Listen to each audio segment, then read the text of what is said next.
to Common and John Legend's Oscar and Grammy-winning song Glory from the movie Selma, because today The View is honoring Dr. Martin Luther King Jr. Rather than starting the show with us talking, we wanted you to have the opportunity to listen to Dr. King himself explaining the unique history of being black in America in rare footage recently posted by his daughter Bernice. Take a look. What is it about the Negro? I mean, every other group that came as an immigrant somehow, not easily, but somehow got around it. Is it just the fact that Negroes are black? White America must see that no other ethnic group has been a slave on American soil. That is one thing that other immigrant groups haven't had to face. The other thing is that the color became a stigma. American society made the Negro's color a stigma. America freed the slaves in 1863 through the Emancipation Proclamation of Abraham Lincoln, but gave the slaves no land, nothing in reality, and as a matter of fact, to get started on. At the same time, America was giving away millions of acres of land in the West and the Midwest, which meant that there was a willingness to give the white peasants from Europe an economic base.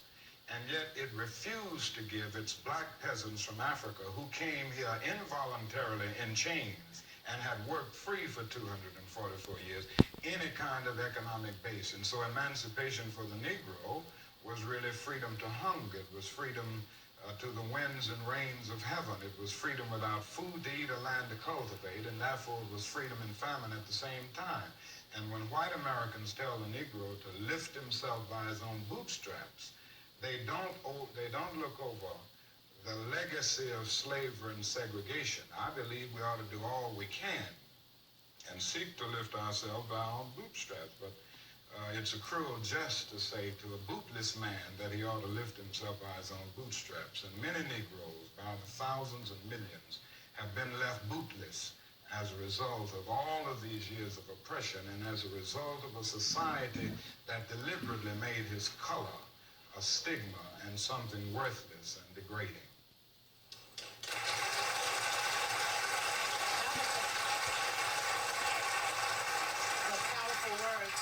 It is the clearest, most succinct thing I have ever seen that explains to people. You know, oftentimes people say, well, why do you always talk about slavery? And why don't y'all just get over it?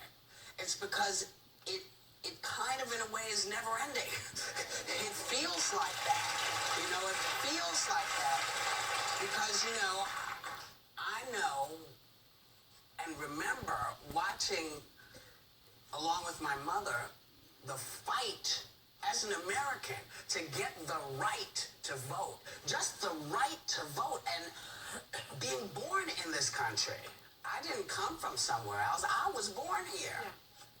And it wasn't until 68 that the vote for black people was given in the entire nation. So there are so many things, you know, when people talk about being kept back and oppression and stuff, this is what people are talking about, that the playing field has never quite felt level.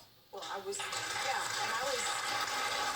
born in 1968, and I remember when I turned 40, my father said to me, do you know that you are the first person in my family to enjoy full civil rights? And it sort of stopped me in my tracks and shook me to my core, because he followed that and said, well, maybe. Yeah. You know. Well, I mean, Martin Luther King is also talking about the financial inequities, which Yes. really set people back. Yes. You know, they gave all that land to white people, whether they were born here or not. Yeah.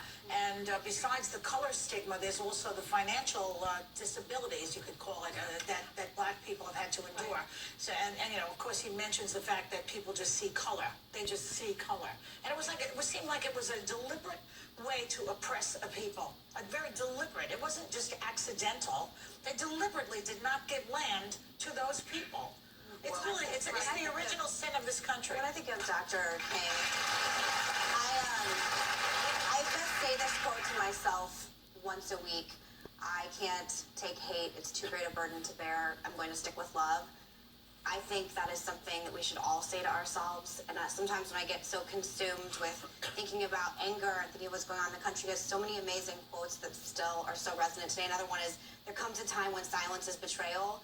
And I think we're living in a moment when any silence, no matter where you're at, is a betrayal. And his legacy will continue to live on. And so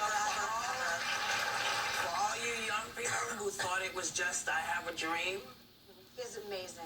no, it's not just that. This is the moment in American history where we all have to catch up. Because our history is American history. Your history is American history. We're all black, white, brown, yellow, orange. Yes, orange. Oh my gosh. I didn't mean it, but it came out.